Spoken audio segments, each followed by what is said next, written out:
Welcome back for more NC Sports Weekly News, your water sports essential. Plenty of action on the water as Carissa Moore and Mick Fanning get to ring it at the Bells Beach Pro, second event of the year on the WSL Championship Tour. Last boats into Itaja as Team SEA and Dongfeng reached the Brazilian port to complete Leg 5 of the Volvo Ocean Race. America's Cup 35 saga continued. After Luna Rossa's exit, the controversy rages on. Francisco Lufinha sets a sleepless 36-hour training record while preparing for the big one, 500 nautical miles from Lisbon to Madeira. Front row seats already on Nautical Channel. Happening now, glorious Caribbean sailing is back for the 5th edition of the Voiles de Saint-Barth.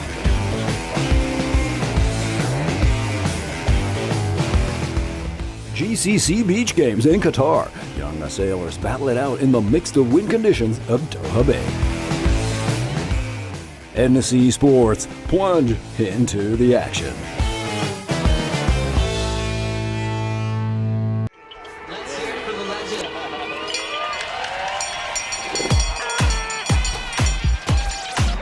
You win it and you get to ring it, the saying goes. And the Bells Beach Pro has never been this tight, as the men's final between Mick Fanning and Adriano de Sousa turned into a real heart-stopper.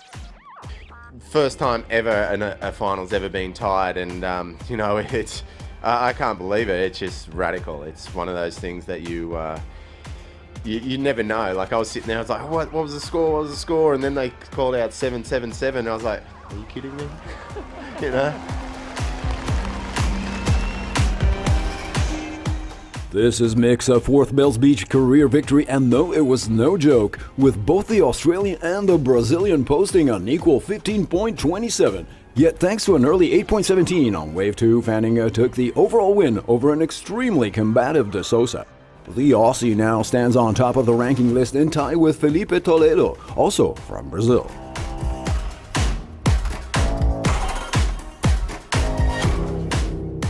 Every time I paddle out, I just want to do my best. You always want to just go and just have you want to just throw yourself into it as best you can and not have any regrets. And you just, it's sort of the dumbest saying ever, but heat by heat, it's sort of just the way it is, because you never know what's going to happen next. Meanwhile, a world-class final was in the making on the ladies' court as Stephanie Gilmore and Carissa Moore clashed once more, and again, the Hawaiian pushed back the 2014 Australian Queen with an overall score of 14.0 to 13.27. Carissa has taken 3 tour events in a row since December and is now leading the WSL ranking list, with Steph just behind in second place.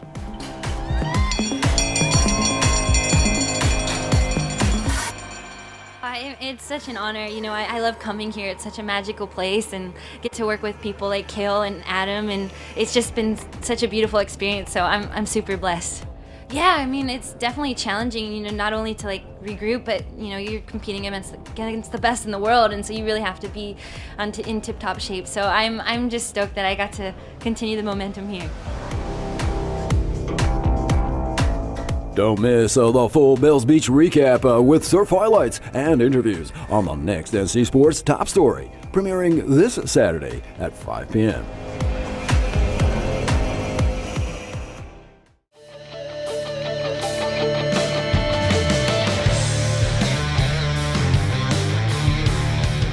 The last 2 yachts of the Volvo Ocean Race fleet have finally arrived in Brazil to close Leg 5 of this 2014-2015 edition, and will now begin tough round-the-clock repairs before the next in-port races in Itaja and the start of Leg 6 in Newport in the USA. The color pink took center stage 48 hours after the leader's arrival as a CA team skippered by Sam Davies of the UK docked in with cheering crowds waiting on. The all-ladies team were described as battered, bruised, and defiant, following their Pacific crossing and Cape Horn passage. Sail damage, broken navigation systems, a busted rudder, and even a so-called Chinese jibe with a boat slammed flat on its side were just the highlights of a very tough sail.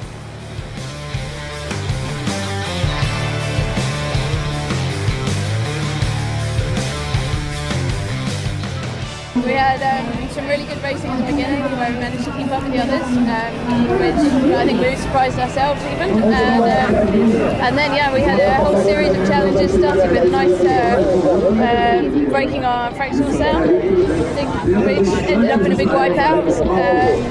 Breaking battens in the rain, hitting unidentified floating objects, which blew a rudder out, made us capsize again. We've had a couple of bumps and bruises, so a couple of girls who've been down for a few days, so that was a bit of a struggle.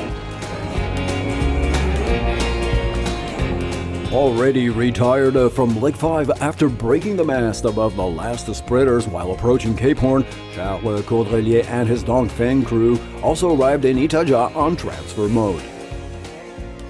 The shore team will be quite busy in the next days getting the boat back in shape. But even though the French-Chinese team opted for taking the loss, it is still very much in the race.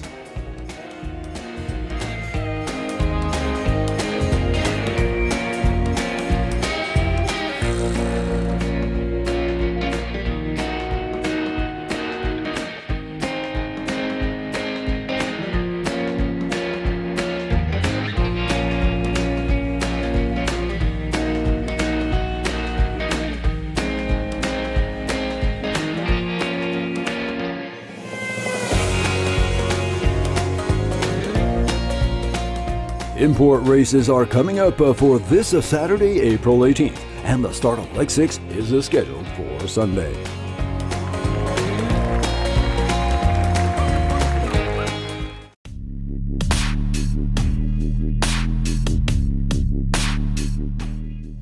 The withdrawal of Luna Rossa Challenge from the 35th America's Cup has brought on an expected yet unwelcome conclusion, as official news were posted last week on the complete cancellation of the World Series event in Cagliari. Sardinia had been scheduled as the season kickoff for the now foiling AC45s in early June. But now all of that will move up to the end of July in Portsmouth, England, and include 2 more stopovers in Sweden's Gothenburg in August, and finally reach the actual AC35 race course for 2017 in Hamilton, Bermuda by this October. The general outrage after the pullout of the iconic Italian team in the Cup since 2000 has far from subsided. Comments via the press have been incoming daily, and not just from the Italian media. Team Alinghi leader Ernesto Bertarelli and winner of 2 America's Cup swiftly showed his solidarity with the good friends and former rivals of Luna Rossa, headed by Patrizio Bertelli. In recent interviews, the Swiss patron again underlined how the Cup is now being run without clear rules, and that recent events, albeit confirmed the wisdom of their withdrawal back in 2010. Another AC power player, Bruno Troublé, legendary mastermind of the Louis Vuitton Cup, also characterized the new Bermuda AC on smaller foiling catamarans as a style killer. A vulgar beach event that will stink of sunscreen and French fries. As yet more fears now also loom on a withdrawal of the famous French fashion brand and its key €30 million sponsorship of the Challenger Series. The America's Cup saga continues. More updates in the next NC Sports edition.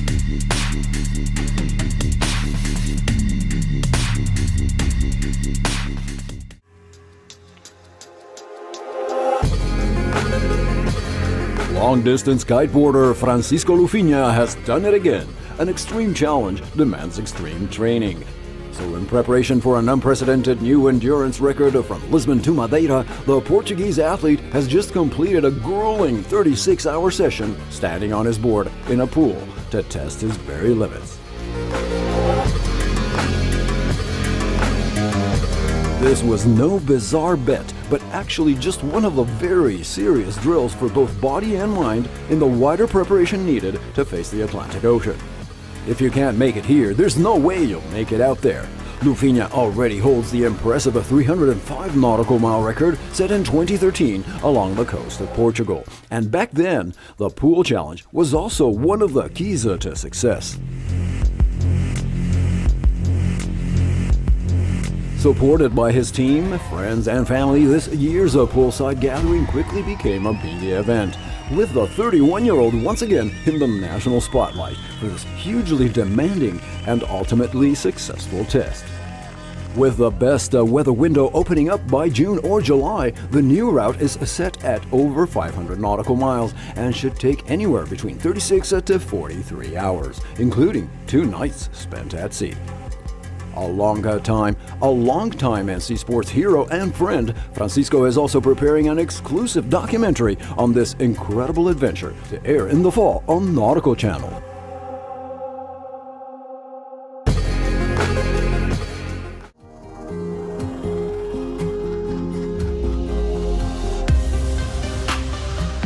In what has quickly become a spring sailing classic after just 5 editions, Le Voiles de Barth is now in full swing for a great week of high-end sailing and also plenty of fun, with over 80 boats reaching the Caribbean island from all over the world. As this NC Sports edition goes to air, 5 spectacular coastal regattas now dot the racing calendar, and the entries list already reveals some powerful yachts. 2 boats are expected to take the spotlight, and possibly a real-time record.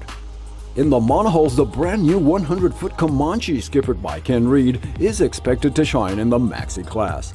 Also unchallenged, Lloyd Thornburg's Mod 70 Trimaran Faedo will instead take a shot at the multi-hull title. So given the right conditions, records are expected to fall this year in St. Barth.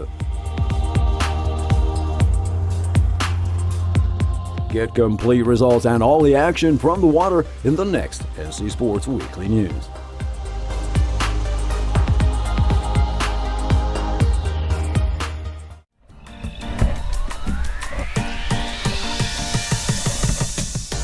The second edition of the GCC Beach Games came to a close after 3 fantastic days of fun, tight racing in front of Doha's superb skyline, with both light and heavy wind conditions testing about 50 young competitors arrived in Qatar from 6 different nations. In the laser standard class, Walid Al-Sharshani from Qatar dominated from the very first day and took home a well-deserved gold. The top spots were hotly contested in the Optimist, and after 3 days, a consistent Mahmoud Al-Ahmadi from the UAE clinched the bronze from the Omani team leaders, who still managed to keep their grip on the silver and the gold, respectively, with Marwan Al-Jabri and Zakarisha Al-Wahabi. Dawood Al-Sadiq from Bahrain secured a last-minute gold in the laser radial by snatching the overall lead from Faris Al-Bakri of Qatar on the very last regatta. Multinational podium for the laser 4.7, with gold going to Kamis Al-Wahabi from Oman, Bahrain's Sawa Al-Nar taking silver, and Hamza Al-Ali of the UAE settling for bronze.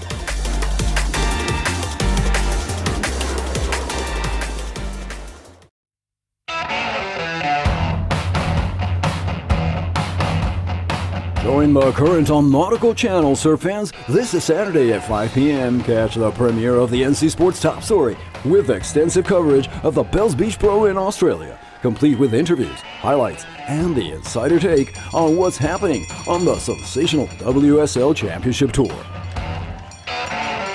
Plunge into the action with NC Sports.